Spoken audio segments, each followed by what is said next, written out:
அதனால தான் நம்ம தேர்தல் அறிக்கையிலே கடந்த நாடாளுமன்ற தேர்தல் அறிக்கை சொன்னோம், இப்போ சொல்ல போகிறோம். அந்த 100 நாள் வேலையை கூட கொஞ்சம் உயர்த்தி 150 நாளாக உயர்த்தலாமா அப்படின்னு யோசனை பண்ணிக்கிட்டு இருக்கிறோம்.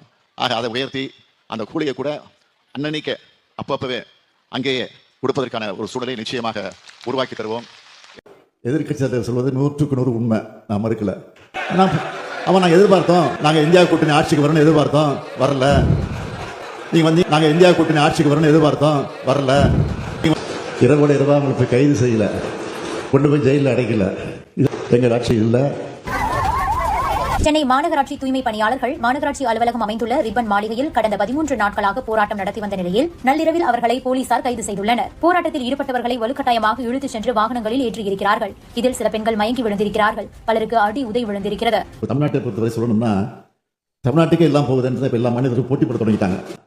தமிழ்நாட்டுக்கே எல்லாம் போகுதுன்றதை இப்ப எல்லா மனிதரும் போட்டி போட தொடங்கிட்டாங்க. அது ஒரு பக்கம்.